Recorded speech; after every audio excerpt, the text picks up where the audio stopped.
I'm gonna make two versions of Tangyuan with molten sesame fillings for the Lantern Festival. A classic one with sesame seeds, and a lower fat one with sesame paste. To make the festive dessert healthier, I've minimized the sugar content for both. Let's start with the classic one. Here I have 75 grams of toasted black sesame seeds, 50 grams of softened lard, 20 grams of castor sugar, some corn syrup or glucose, and optionally 25 grams of toasted peanuts. Lastly, some peanut oil. This is a small batch, so I'll grind the sesame seed in a coffee grinder, but into batches. Add half of the sugar to each batch, then grind finely into powder, just till it starts releasing oil. Without cleaning the grinder, grind the peanuts next. The consistency can be coarse or fine, quite flexible, but I wouldn't mind to match the sesame seeds. Add ground peanuts to the sesame mixture, then weigh 15 grams of corn syrup, and add the lard. Use a spoon or spatula to mix really well. You can stop here, but for a molten filling, add another 15 grams of peanut oil. Mix well.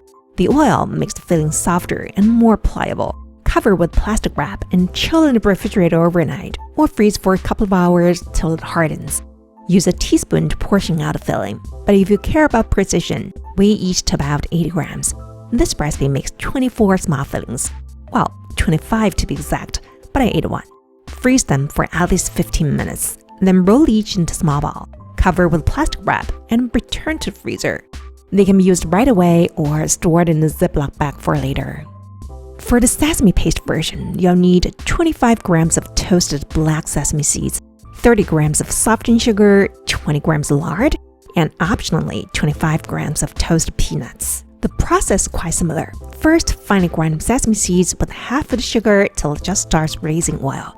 Then grind the peanuts with the remaining sugar to your preferred consistency. I prefer fine for mine. Sesame paste, especially a newly opened jar, tends to have oil separation. Take time to blend the oil back in until homogeneous. Only then can you properly judge the thickness of paste. Measure 75 grams. Then add ground sesame seeds, ground peanuts, and lard. Mix well.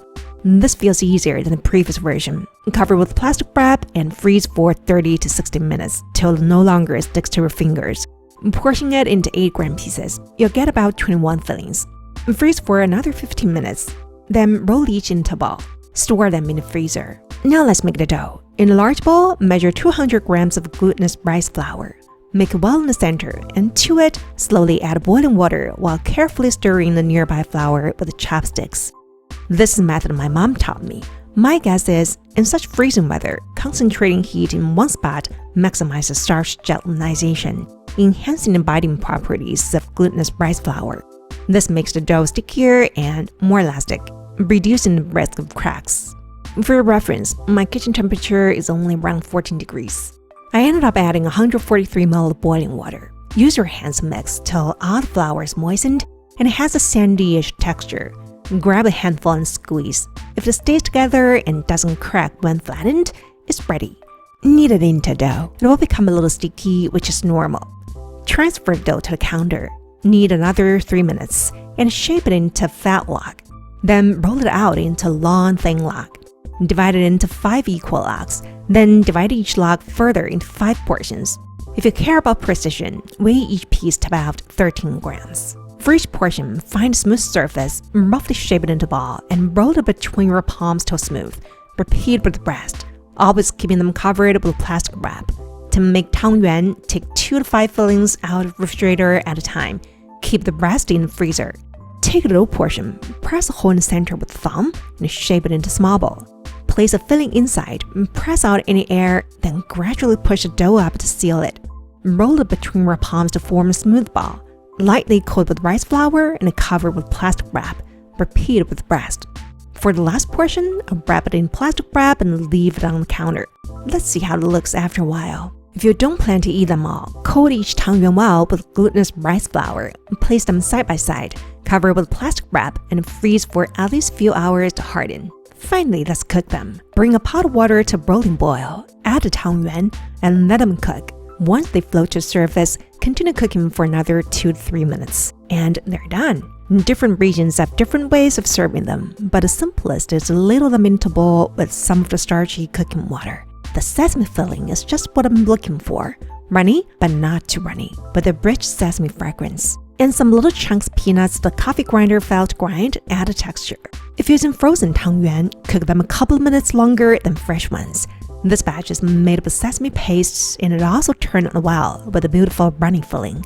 Comparing two versions side by side, they're quite similar, but the paste version appears slightly thinner. Remember the extra dough. It's been resting on the counter for 1.5 hours and is still in great shape, pliable and a little sticky, which can be used right away without treatment. Meanwhile, I experimented by replacing 1 tablespoon boiling water with warm water, and that dough cracked after just 20 minutes of resting. Once the tangyuan are hardened in the freezer, you can transfer them into a Ziploc bag to save space. See? They don't crack. If you do notice small cracks on the surface, don't worry, they won't leak during boiling. That is what they look like after freezing for 24 hours. None or only little cracks. One thing's for sure though, if you freeze them without covering them, you'll see the consequences in just 15 minutes. That's it for today. Happy Lantern Festival, guys!